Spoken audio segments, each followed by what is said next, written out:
జరిగినది. దేవుని యొక్క పరిశుద్ధమైన యొక్క మాటను బట్టి మరి యాజకులు వేరు, సువార్తికులు వేరు, ప్రవక్తలు వేరు, బోధకులు వేరు. మరి ఈ విధంగా కొన్ని వాక్యానుసారం ఉంది కనుక యేసుప్రభు కాలం వచ్చినాక మరి ప్రత్యేకించినట్లు గురించి చూపిస్తున్న పౌరు గారు కూడా వచ్చాడు. మరి ప్రభు నామను బట్టి పరిచర్య భాగము పరిచర్యలో అనేది కూడా చాలా గొప్పది. వాక్య ప్రకారము జీవించేటప్పుడు వాక్యాన్ని కలిగి జీవించడం కోసం దేవుడు మన శ్రమించిన దాన్ని బట్టి పరిశుద్ధ దేవుని యొక్క మాటను కలిగిన వారై ముందుకు కొనసాగాలని దేవుడు కోరుకునేవాడు. ప్రతి విషయంలో కూడా దేవుని కలిగి ఉండడం దేవుడు కోరుకునేవాడు. అందుకని సర్వోన్నతమైన దేవుడు తను అనుగ్రహించిన విషయాన్ని జ్ఞాపకం చేసుకొని మరి పరిశుద్ధ వాక్యాన్ని గైకొనడం అనేది, వాక్యముతో నిలుచుంటం అనేది దేవుని యొక్క ఉద్దేశం. యేసుప్రభు చెప్పిన మాట ప్రకారం తన వాక్య ప్రకారం చూసినప్పుడు మరి తన యొక్క గొర్రెలను కాయటకు కొందరు పిలిచాడు, కొందరు ఏర్పరచుకున్నాడు.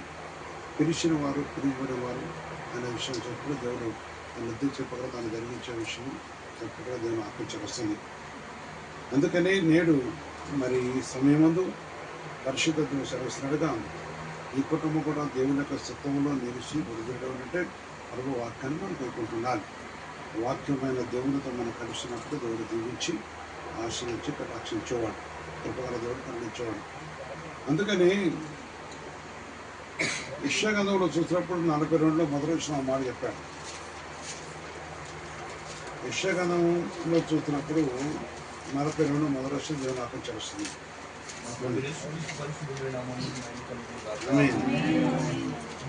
ఇదిగో నేను ఆదుకున్న నా సేవకుడు, నేను ఏర్పరచుకున్నవాడు, నా ప్రాణమునకు ప్రియుడు, అతని యందు నా ఆత్మను ఉంచి ఉన్నాను. ఇక్కడ యేసు ప్రభువు చెప్తున్నారు.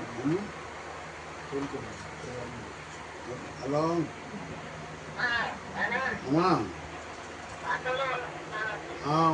హైదరాబాద్లో ఉన్నామా, ప్రాంతంలో ఉన్నా. ఏమన్నాడు అక్కడ? ఇదిగో నేను ఆదుకున్న నా సేవకుడు, నేను ఏర్పరచుకున్న వాడు, నా ప్రాణమునకు ప్రియుడు, అతని యందు నా ఆత్మను ఉంచి ఉన్నాను అని ఉంచున్నాను. అతడు అన్ని జనులకు న్యాయం కనపరుచును. కనుక ఈ విషయము ప్రభు యేసయ్య గురించి ప్రోక్షణం ఎత్తి దేవుడు మాట్లాడాడు. అన్ని జనులకు న్యాయం కనపరచును. మరి అన్ని జనుల మనకేం చేశాడు? ఆయన చేశాడా లేదా? అన్ని జనులు ఉన్నప్పుడు దేవుడు రక్షించి మనకు న్యాయం చేశాడు. మరి అదేవిధంగా వాక్య ప్రకారం చూసినప్పుడు తన పరిచర్య భాగంలో దేవుని స్థలంలో మరి పరిశుద్ధత నుండి ఈ కుమారుడు కూడా ప్రవేశించడం అనేది గొప్ప. దేవుని యొక్క వాక్యమును నెరవేర్చే విషయంలో, దేవుని యొక్క నిబంధనకు లోబడే విషయం మనం ఎప్పుడు కూడా వాక్యాన్ని అంగీకారంగా జీవించాలి, ప్రభుకి అంగీకారంగా ఉండాలి. ఎందుకంటే అబ్రహామును దేవుడు పిలిచినప్పుడు ఆదికాండంలో చూసినప్పుడు చెప్తాడు.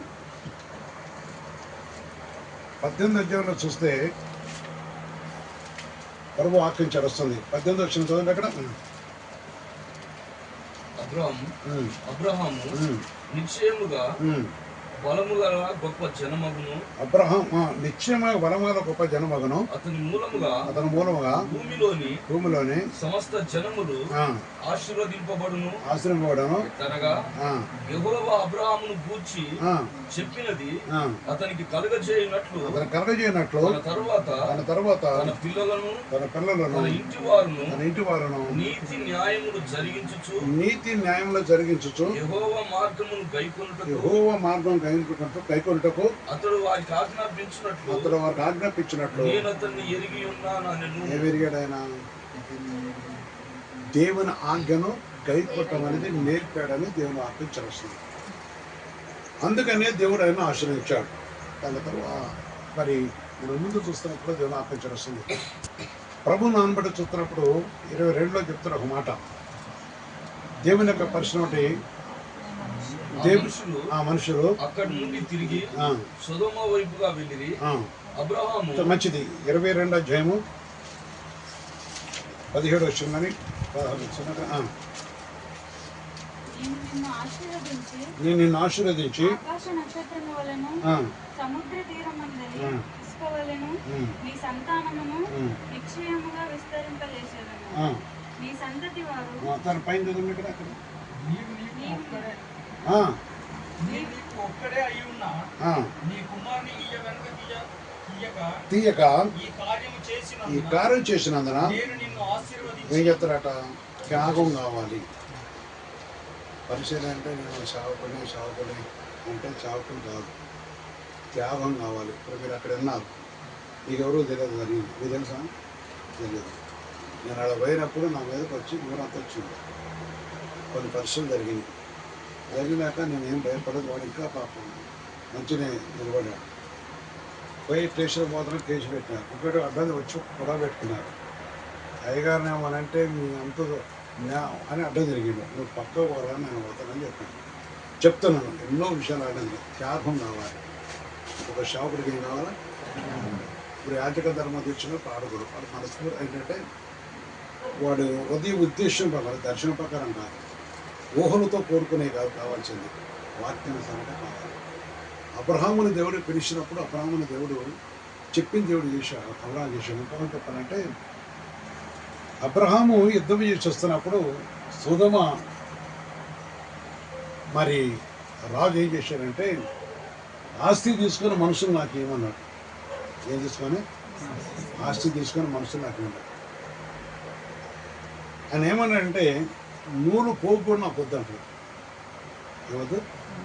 నూలు పోగు కూడా నాకు వద్దు. ఎందుకంటే నీ ద్వారా నేను ఆశ్రయపడిన పేరు వస్తుంది కనుక అబ్రాహం నేను అబ్రాహ్మణ్ణు ధనవంతుడిగా చేస్తున్నానని నేను చెప్పకున్నట్లు ఒక నూలు పోగైనను చెప్పుల వారైనను నీ వాటిలో ఏదైనాను తీసుకున్నానని ఆకాశమునకును భూమికిని సృష్టికర్తయు సర్వోన్నతుడ దేవునైనా యెహోవా ఎదుట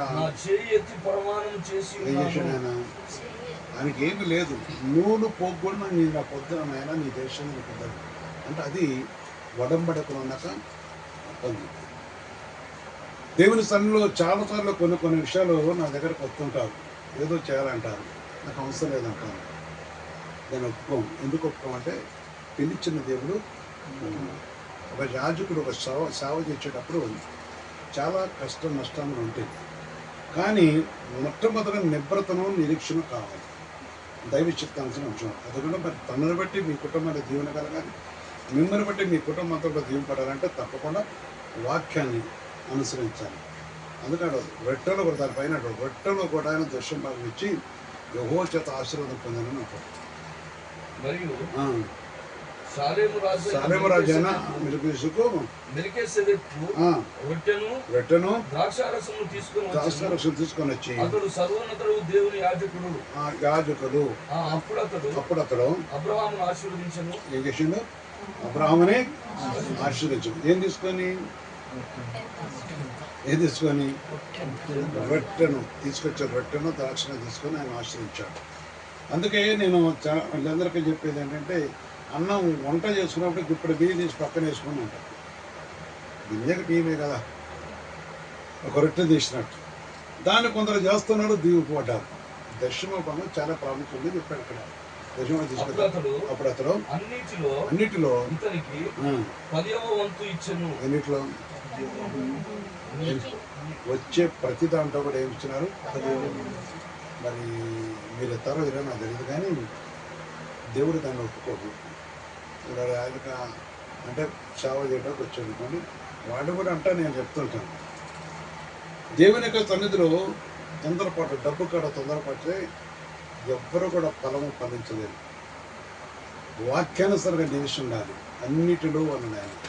ఈ కూడా మేము ఈ రాసిన ఆలోచన చెప్పుకోవచ్చు అని ఉండాలి. వాక్యానుసారంగా ఉండే కుటుంబం ఎప్పుడైనా వాక్యం అంటే దేవుని స్థితిలో తెలుసుకుంటారు. కొందరు వచ్చి నాతో అంటుంటారు పంటలో దశంభాగం తీసుకొస్తారు. మరి సంవత్సరం అంతా వాళ్ళు చేసేదంటే కానీ కొంత కూడా తీసుకురారు. ఏదో తీస్తారు వాళ్ళ పంట తీస్తారు. అయ్యా మాకు అంత ఆర్థికంగా ఉన్నాయి అంటారు. ఇదేముంది? అన్నిట్లో ఉన్నదా లేక కొరట్లోనే ఉందా? దేవుడు పిలిచినప్పుడు దేవుడు చేసే ప్రతి పనులు మనం చాలా జాగ్రత్తగా ఉండాలి. ఆజ్ఞానుసారంగా మనిషి ఉండాలి. మన కుటుంబం దేవుని పట్ల కోసం అన్నిటిలో అని వాక్యం చేస్తుంది. ప్రతి విషయంలో కూడా ప్రతి సమయంలో కూడా దేవుని వాక్యం నెరవేర్చే స్థితి మనకు కావాలి. వాక్యం నెరవేర్చే పరిస్థితి కావాలి. ప్రభు యొక్క పరిశుభ్రత అనే విషయాన్ని జ్ఞాపకం చేసుకొని మరి మీ జీవితంలో వరదలన ఆశ్రయపడాలి, సమాధానం కలిగి జీవింపడాలా, రెట్టింపు ప్రతిఫలం పొందాలంటే, ఆకాశ వాకులు చెప్పాలంటే అన్నిట్లో కూడా ప్రభుకు నమ్మకస్తులు ఉండాలి. సమయము అన్నిట్లో అంటే సమయం, మన సమయాన్ని తప్పకుండా సద్వినియోగపరచుకోవాలి. దేవుని స్తుతించే టైంలో స్తుతించాలి, మహింపరచాలి. అదేవిధంగా మనం ఇచ్చేదాంట్లోనూ మనం ఉండేదాంట్లోనూ ప్రభుకి అందుకని విస్తారం మాట్లాడలో దోషం ఉండక మానమంటారు. కొందరు ఏం చెప్తుంటే కొంత టైం దొరికిందంటే ఏదో మాట్లాడు ఒకసారి అదే కొట్లాడైంది. ఇప్పుడు ఇక్కడ కూడా అదే జరిగేది. మాట్లాడుతుంటారు నువ్వు మా వాళ్ళం ఏదో ఎక్కడ టక్కన అంతే పెట్టుకో. అదేమైతే సమాధానం అసమాధానం అయితే. అందుకని ఇస్తానన్న మాట్లాడకూడదు. కుటుంబంలో కూడా చాలామంది కూడా ఏం చేస్తే అదే విషయం జరిగింది. ఏం జరిగింది, ఈ మాట వచ్చి ఆ మాట వచ్చి నువ్వు చేయబడి ఇటుపోయి అటుపడి తిరిగితే ఏమిది ఏ సైన్ ఇటు వచ్చి అలగొట్టేస్తారు. కానీ మాటలు కూడా వస్తుంటాయి. కనుక అందుబట్టి కాదు, నిజమైన ఒక క్రైస్తవ కుటుంబం ఎట్లా ఉండాలంటే అన్నింటిలో కూడా దేవుని చిత్తాన్ని మనం నెరవేర్చాలి. అప్పుడు ఎదురుగా వస్తుంది. ఏమొస్తున్నది? ఎదురుగా వస్తుంది. శ్రేయస్కరం ఆశ్రయం అవుతాను నేను ఏం చేస్తారంట, అతన్ని ఎదుర్కొనిస్తున్నావు అంటాడు. అతన్ని ఎదుర్కొని 21వ అధ్యాయంలో దేవుని ఆజ్ఞాపించవలసింది. కనుక ప్రభు నన్ను బట్టి చూసినప్పుడు కీర్తనాందనం శ్రేయస్కర ఆశీర్వాదములతో నీవు అతన్ని ఎదుర్కొనిస్తున్నావు. అందుకే అతని తల మీద అపరంజి కిరీటం ఉంచి ఉన్నావు. ఏ కిరీటం పెట్టాలా? అపరంజి. ఎవరు పెట్టాలి? అపరంజి అంటే బంగారము. బంగారు కిరీటం అంటే దేవుడు దీవెనకరంగా మనకు ఎదుర్కొనేవాడు. అర్థమైనా? బంగారం ఎక్కడ ఉంటుంది? దానికంటే గొప్పది ఇచ్చేవాడు దేవుడు, ఆశ్రయించేవాడు. అతన్ని ఎదుర్కొని వస్తున్నావు అన్నారు. అంటే మన కుటుంబాన్ని ఎదుర్కోవటానికి ఎవరు వస్తారు? రవలు అవుతారు. అననీయ సఫర్లు చేస్తే సగం వడదీసి సగం వడదీసి బాగా వేసి ఈ అయ్యగారు ఇప్పుడు వస్తారంటే ఇది ఎంత ఇద్దాం, ఆ అయ్యగారు ఇప్పుడు వస్తారంటే అంతే భాగంలాగా ఉంటుంది. అది దేవుని శక్తి కాదు. ఎక్కడ జన్మించే విషయాలు గుర్తుపెట్టుకోవాలి. వాక్యాన్ని కొలవబడాలి, దీవెన కలిగి ఉండాలి. నేను కొంతమంది జీవితాలు చూస్తున్నాను. ఈనాడు వాళ్ళు ధనం ఉందనుకోవచ్చు, కానీ కొన్ని జీవితంలో నెమ్మదిగా బ్రతుకు నాకు తెలుసు. నేను మోకరించి కొన్ని ప్రార్థన చేసిన కొన్ని జీవితాలు చూస్తున్నాను. భయపడుతూ బతుకుతున్నాను చూస్తున్నాను. ఆందోళనకరంగా బతుకుతున్నాను చూస్తున్నాను. మన దినమైన ఒక కుటుంబంలో చూస్తే భార్య భర్తను కొట్టింది, భార్య కొట్టింది. ఆ కొట్టిన విషయం తల్లి చూసింది, ట్యాబ్లెట్ చేసుకుంది. తల్లి చాలా వచ్చిందా నాకు ఫోన్ చేసింది. ఇంకా చుట్టూలోనే ఉన్నారు, ఇంకా బయట పెద్ద బాగైందని. నేను అడిగాను ఏంటంటే, ఆమెను అడిగా, అమ్మా నీకేమైంది, నువ్వు నా దగ్గర రావచ్చు ఎందుకంటే అయినా అన్నా. నేను తట్టుకోలేనయా, ఏం తట్టుకోలేను. నేను అతని చిన్నతనంలో చాలా పసిపుట్టుకున్నప్పుడు తండ్రి చచ్చిపోయాడు. చాలా నేను పెంచుకునే విధంగా క్రమం ఉందో లేదో తెలియదు, కానీ ఆమె అన్న మాట నేను చూడడానికి చూసినాయా అన్నది. గుండెల వైరు పోయినాక కనుక కారణం ఏంటంటే చిన్న చిన్న విషయాలు నువ్వు అనుకున్న విషయాల్లో తెలుసు. అందుకని పరిశుద్ధాత్మ కావాలి. ఎవరన్నా పంచుకోవటాలు కావాల్సింది. మనుషులుగా సంతోషపెట్టేది దేవుని ఆత్మను సంతోషపెట్టాలి. అప్పుడు దేవుడు విస్తారమైన దీవులు ఇస్తాడు, ఆశ్రయిస్తాడు, వృద్ధులు చేస్తాడు. ఇప్పుడు ప్రభు సన్నిధిలో వెతికే విషయాలు కూడా చెప్తాను. నేను వాడికి అదే చెప్తాను. సంవత్సరాలు డబ్బులు కట్టరే ఉరుకులు పెట్టకపోకరు అంటాను. అంటే ఉంటాను నేను కొన్నిసార్లు చెప్తాను, కొన్నిసార్లు చాలాసార్లు చెప్తాను. చాలా మంచిది, నేను డబ్బులు ఇచ్చాను కాదు, బట్ కావాలి. దేవుడు మనం దీవించాలి. ఈరోజు మీరు ఆహ్వానించండి. మన చావుకు నీ గృహాన్ని వచ్చాను. మీ గృహానికి ఏం కావాలా? ఆశీర్వాదం కావాలి. ఆశీర్వాదం కావాలంటే మనం కూడా వాక్యాన్ని నెరవేర్చాలి. సేవా భారములు, సేవా విషయాలు కూడా కష్టం నష్టములు ఎదుర్కొనే పరిస్థితి కూడా ఉంటుంది. దేవుని సన్నిధిలో ఇస్తున్నప్పుడు ప్రభు వాక్యాన్ని కొలబడి కనీసం జీవించాలి. వాక్యం నదితో కలిసి ఉన్నది. జీవన దేవుని అనుసరిస్తున్నప్పుడు దేవుడు దీవించి ఆశ్రయించి వర్తలు చేసేవాడు, ఆయన కృపతో దీవించేవాడు, జీవింపజేసేవాడు. అందుకని ఒక సేవకుడికి ఉండవలసిన లక్షణాల గురించి కూడా దేవుడు చెప్తున్నాడు. ఆ విషయంలో ఎప్పుడైతే మనం వాక్యానికి లోపడతామో ఆశీర్వాదకరంగా మాస్టర్ ఎప్పుడంటే తల్లినైనాను తండ్రినైనా అన్నదమ్ములు అక్కజనులైనా ఏం చేయకూడదు, ప్రేమింపకూడదు. నాకంటే ఎక్కువ ప్రేమించదు అంటే ప్రేమిస్తే ఆయన శిష్యులు కాదు. తల్లినైనాను తండ్రినైనను నాకంటే ఎక్కువగా ప్రేమించువాడు. అక్కడ పిల్లలు ఆస్తి ఉంటుంది కనుక వాటన్నిటి గురించి చెప్తూ ఉండదు. ఎవరు నా తల్లి, ఎవరు నా సోదరు, నా తండ్రి చిత్తం నెరవేర్చారు. ఈ విధంగా చూస్తున్నప్పుడు తండ్రి చిత్తం నెరవేర్చారు కావాలి, పరిశుద్ధ దేవుని వాక్యాన్ని నెరవేర్చేవారు కావాలి, ప్రభు వాక్యానికి లోబట్టం కావాలి. సేవ అంటే ఇప్పుడు సమర్పించబడ్డాడు అంటే వాక్యానికి గైకొని ప్రభుత్వం పోరాడి పెనుగులాడే జీవితాలు కావాలి. పెనుగులాట చాలా ప్రాముఖ్యత. పెనుగులాట చాలా దేవుని వాక్యాన్ని సందేశం కృషి కావాలి. అందుకని పరిశుద్ధ దేవుని విషయాన్ని జ్ఞాపకం చేసుకొని దేవుని ఆశీర్వాదం ఎక్కడ రావాలి, ఇంటికి ఆశీర్వాదం కావాలంటే తప్పకుండా వాక్యం నెరవేర్చాలి. ఎందుకంటే దేవుడు ఆ విధంగా దీవించేవాడు, కనికరించేవాడు, కటాక్షించేవాడు. కలిపి రసం పెద్దలో చెప్తాడు. ఏదో చెప్తాడు ఆయన 3వ అధ్యాయంలో మరి 16 రసం అన్నాను. అబ్రహామునకు అతని సంతానమునకును వాగ్దానములు చేయబడెను. ఆయన అనేకులను గూర్చి అన్నట్టు సంతానములకును అని చెప్పగా ఒకని గురించి అన్నట్టే నీ సంతానమునకును అనిను. ఆ సంతానము కనుక పరిశుద్ధ ప్రజలు అంటే మనం ఎవరు మరి క్రీస్తు సంతానం అయింది, అంతే కదా. ప్రభు ప్రార్థన చూసినప్పుడు దేవుని అంట్లో 14 వర్షం కదా, 13 వర్షం కదా, 11, 14 ఆత్మను గుర్చిన వాగ్దానము విశ్వాసము వలన మనకు లభించినట్లు అబ్రహాము పొందిన ఆశీర్వచనము క్రీస్తు యేసు ద్వారా అన్యజనులకు కలుగుటకై క్రీస్తు మన కొరకు శాపమై మనలను ధర్మశాస్త్రము యొక్క శాపము నుండి విమోచించెను. ఇందును గూర్చి రాను మీద వేలాడిన ప్రతివాడును శాపగ్రస్తుడు అని రాయబడి ఉన్నది. సహోదరులారా, మనుష్య రీతిగా మాట్లాడుచున్నాడు కనుక ఇక్కడ పరిశుద్ధ దేవుని కణాన్ని బట్టి దేవుడు మన శాపం నుంచి విడిపించాడు, అని కనిపించాడు. అందుకని అలా కనుక అబ్రహాము కలిగిన ఆశీర్వాదం మీకు అన్ని జనులను మీకు కలుగునని ప్రభు చెప్పాడు. కనుక ప్రభు మాట ప్రకారం ఆశ్రయింపబడాలి, దీవింపబడాలి, కనికరింపబడాలి. పరిశుద్ధత దేవుని యొక్క నామను బట్టి మన జీవితంలో దేవుని యొక్క పరిశుద్ధమైన యొక్క వాక్కు పక్కన లేచి యాజకత్వంలో కూడా దేవుడు ఉద్ధరించి తన కుటుంబాన్ని దీవించవచ్చు. అబ్రహాము ద్వారా అన్ని జనులకు ఏం జరిగింది? ఆత్మాశీర్వాదం మీ కుటుంబంలో కలగట కోసం, దీని పట్టకు ప్రతి శోధన పట్టుకు దేవుని వల్ల కూడా దేవుడు దీవించి ఆశ్రయం కనిపించేవాడు. అటు గొప్ప దేవుడి మీద సహాయం చేయగాక.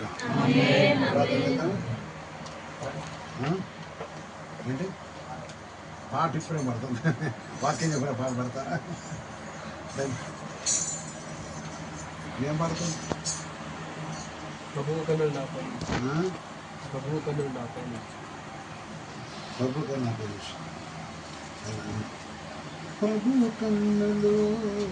నాపై నా పాప దోషములు తొలగిపోయెను.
పరిశుద్ధ తండ్రి, సర్వోన్నతమైన దేవ, నీ పరిశుద్ధ పాదాలకు నమస్కరిస్తున్నాను. జీవన రెక్కపమ్మను మరోసారి జ్ఞాపకం చేసుకుని జీవగల దూడ మీరు పడిపోతండి. మీ కన్నులు ఎవరి మీద నిలిచినో వారు పాపదోషులు తొలగిపోతున్నాయి కదా. మీ కన్నులు ఎవరి మీద ఉండే ప్రభు వారు విప్పబడుతున్నారు కదా. ఈ సమది గృహంపై ప్రభు నీ పరిశుద్ధంగా బాహు చాచి కటాక్షించి కరుణించండి. జ్ఞాపకండి నీ పరిశుద్ధ నామను బట్టి కూడా మీ కటాక్షం దైత్యం. మీ కన్నులు మమ్మల్ని తిప్పుకున్నప్పుడు ప్రభు మా చీకటి నుంచి బయటకు రాలేం కదా. మమ్మల్ని వేధించే లోకం నుంచి బయటకు రాలేం కదా. ఎంతవరకు మేము నీతో ఉండాలని మా ఒంటో మా శాత కాదు కనుక నీ కృపను బట్టి ప్రభు ఈ సమయంలో ఇక్కడ ఎవరిస్తున్నారు నీ బిడ్డలు నా తండ్రి కరుణించి కటాక్షించండి. నీ దగ్గర పట్ల నీ కుటుంబాన్ని జ్ఞాపకం చేసుకోండి. నీ కుటుంబానికి కావాల్సిన బిడ్డలు దయచేయండి. నీ కుటుంబంలో ఉన్న ప్రభు సమాధానం దయచేయండి. మీరు ప్రభు నీ చిత్తాన్ని దృష్టిలో సహాయం చేయండి. నీ గర్భము నుంచి నీ కుమారుడు ప్రభు తన పరిసర భాగంలో తన ప్రస్తుతం ప్రభు తండ్రి నాయన నీ నాడు తను ఏదైతే ట్రైనింగ్ ప్రభు ఉన్నాడో ఆ విషయంలో నీతో పెనుగలాడి నేర్చుకునే కృప దయచేసి అన్ని విషయంలో ఆత్మనిష్ఠులు సహాయం చేసి యమనస్తులు కూడా జ్ఞాపకం చేసుకొని తన యొక్క తన ఉద్యోగ పరిధులు కానీ తన జీవిత విషయంలో తన వ్యక్తిగతంగా నీతో కలిసి వర్ధిన కృప తెచ్చమని నీ బిడ్డలు కూడా కృప అనేకులు సాక్షరి ఉంటా సహాయం చేసి నీ కృపతో కరుణించు కటాక్షం మీరు ఆశ్రయించమని నీ కృప సన్నిధి తెచ్చమని బిడ్డపై కొన్ని కృప దీవించమని యేసుక్రీస్తు నామమున ప్రార్థించి వస్తున్నాం తండ్రి. ఆమేన్.